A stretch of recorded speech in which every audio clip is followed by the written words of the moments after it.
नमस्कार, मी भीमराव कडाळे पाटील BKP मराठीमध्ये आपलं सर्वांचं स्वागत। आज नवीन दिवस, नवीन विषय, नवीन दिवसाची नवीन अशी चर्चा। आज चर्चा घेऊन आलोय म्हणजे बघा, सातारा जिल्ह्यातल्या फलटण तालुक्यामध्ये फलटण उपजिल्हा रुग्णालयामध्ये ज्या महिला डॉक्टरने आत्महत्या केली, आता ही आत्महत्या आहे का हत्या आहे, आता हे नेमकं काय झालेलं आहे ह्याचं बघा कोड पोलिसांना सुद्धा उलगडना।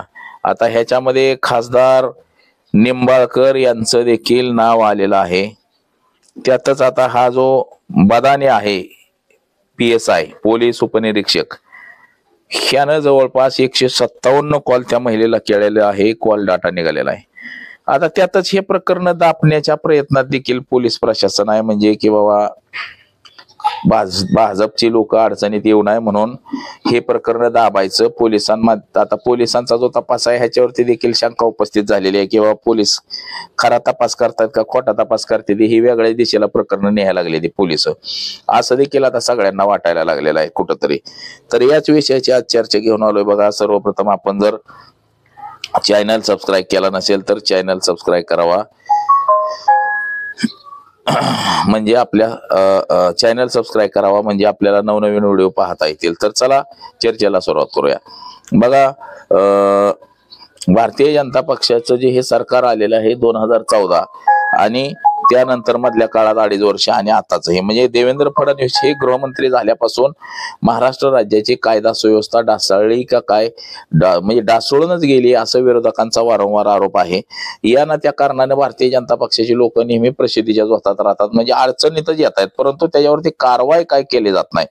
पाठीमागच्या आपण व्हिडिओमध्ये सांगितलं होतं की जे उबाटा गटाच्या लोकांनी जे आरोप केले होते की देवेंद्र फडणवीस हे चोरांचे सरदार आहेत, तर आता ते काही प्रमाणामध्ये खरं देखील आहे की बाबा एवढ्या लोकांवरती भ्रष्टाचाराचे आरोप होऊन देखील त्यांच्यावर जर कारवाईच केली जात नसेल तर मग काय त्याला हेच नाही ना, काय अर्थच नाही ना। म्हणजे आज आरोप करणं केले तर त्या प्रकरणाची चौकशी झाली पाहिजे आणि चौकशी होऊन आरोपींना म्हणजे त्या मंत्रिमंडळात असेल किंवा तो सामान्य कार्यकर्ता असेल किंवा दुसरं कोणी असेल तर त्याच्यावरती कारवाई करणं गरजेचं आहे। परंतु ही जाणीवपूर्वक भारतीय जनता पक्षाच्या लोकांकडून कारवाई केली जात नाही, देवेंद्र फडणवीसांकडून कारवाई केली जात नाही, असं काहीसं चित्र सध्याचं आपल्याला दिसतंय।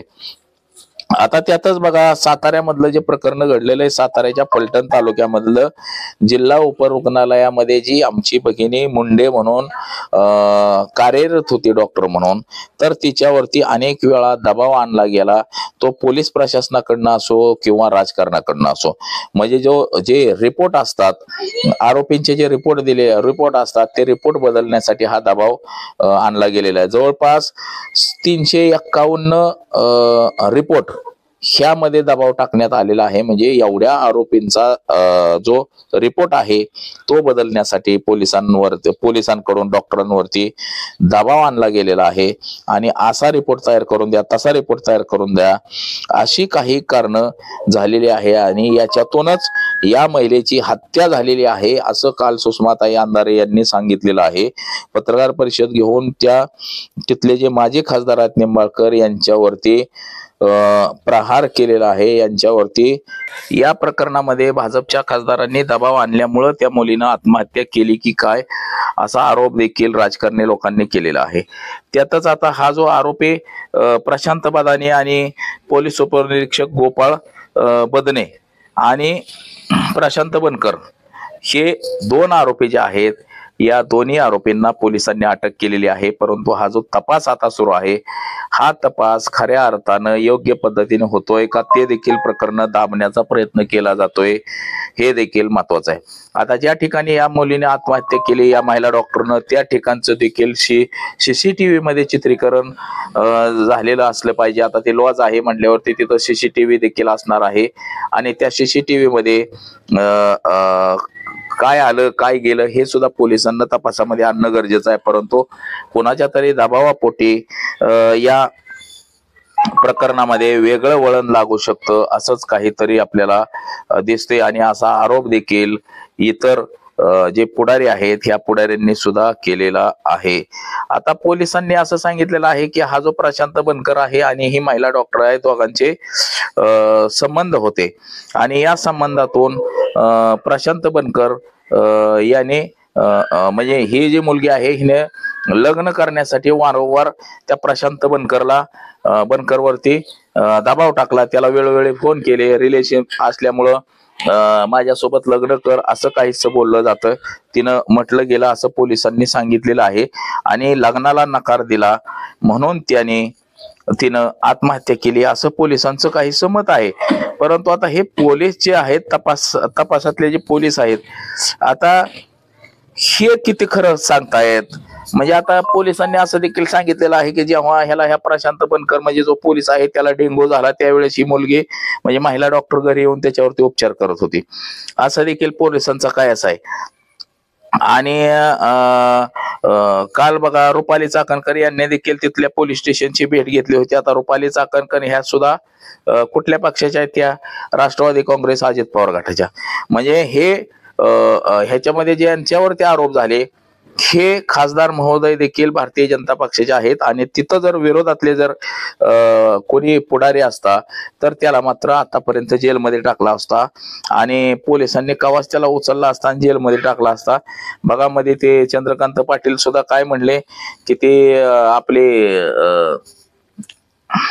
त्या पाटीलच्या ह्यांच्या गाडीचा ऍक्सिडेंट झाला आणि तुम्ही हिला उचलणार आहे का नाही, म्हणजे अशा पद्धतीचं वक्तव्य, म्हणजे विरोधातला जर कोणी असेल तर त्याला लगेच त्याच्या बाबतीत वेगवेगळं हे केलं जातं आणि सत्ताधारी कोण असेल तर त्याला मात्र सूट दिली जाते, असंच काहीच एकंदरीत आपल्याला दिसते. आता हे जे प्रकरण आहे हे सगळं प्रकरण पोलिस हे रिलेशनशिप आणि लग्न ह्याच्यावरतीच कुठंतरी घेऊन जाताना आपल्याला एकंदरीत दिसतंय. म्हणजे की बाबा ह्या पोलिसाचं ह्या मुलीबरोबर संबंध होते आणि त्यानं लग्नाला नकार दिल्यामुळं हिनं आत्महत्या केली असं काहीच एकंदरीत पोलिसांकडून तपास त्या अँगलने सुरू होता आणि तसंच पोलिसांनी सांगितलेलं आहे. म्हणजे एकंदरीत ही महिला डॉक्टर असताना हिच्यावरती जो खासदार महोदयांनी जो दबाव आणलेला आहे हे प्रकरण कुठंतरी एका बाजूला जात आहे आणि बघा ह्याच्यातला आता जे आरोपी आहे बनकर असेल किंवा उपनिरीक्षक जो बदाने आहे, ह्या बदानेंची कुंडली देखील म्हणजे बदानेंवरती अनेक वेळा असे गंभीर आरोप झालेले आहेत. त्यातच हे जे मॅडम आहेत म्हणजे डॉक्टर मॅडम आहेत ह्यांनी डॉक्टर मॅडम ह्यांनी हे PSI बदानेच्या विरोधात DYSP कडे तक्रार केली होती, वरिष्ठ कार्यालयाकडे त्यांच्या तक्रार केली होती, म्हणजे खोटे अहवाल देण्यासाठी प्रवृत्त केलं म्हणून. परंतु हिनं खोटे अहवाल दिलेले नव्हते, त्याच्यामुळं खासदार महोदयांचा तिच्यावरती दबाव होता आणि हे प्रकरण जेवढं आपल्याला दिसतंय तेवढं सोपं नाही, ह्याच्यामध्ये फार मोठा असं काहीतरी गौडबंगाल आहे आणि ह्याच्यामुळंच हे प्रकरण दाबण्यासाठी प्रयत्न केला जातोय. तसंच ह्याच्या अगोदर देखील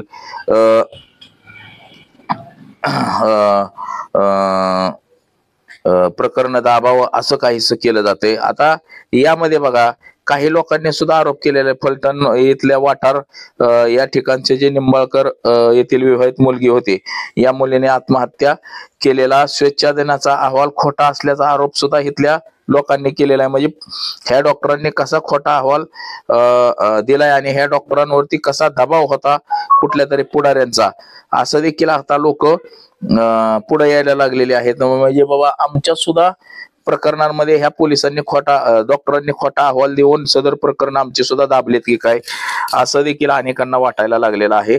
याच्यामुळे आता बरीचशी प्रकरणं बाहेर आलेली आहेत आणि निव्वळ या ठिकाणी आता पोलीस अधीक्षक जे आहेत हे पोलीस अधीक्षक तुषार जोशी म्हणून तुषार जी आहेत हे सुद्धा काहीशी या प्रकरणामध्ये जेवढं इंटरेस्ट घ्यायला पाहिजे होता तेवढा घेतलेला दिसत नाही. त्यांच्यावरती देखील पोलीस अधीक्षकांवरती देखील कुठंतरी दबाव असल्याचं आपल्याला दिसतोय आणि पोलिसांवरती देखील दबाव असल्याचं एकंदरीत आपल्याला दिसतंय. त्यामुळे हे प्रकरण त्या मुलीला न्याय देण्यापर्यंत पोहोचतंय का नाही हे सुद्धा बघणं महत्वाचं आहे. म्हणजे त्या मुलीला न्याय मिळतोय का नाही हे सुद्धा आता सांगता येणार नाही.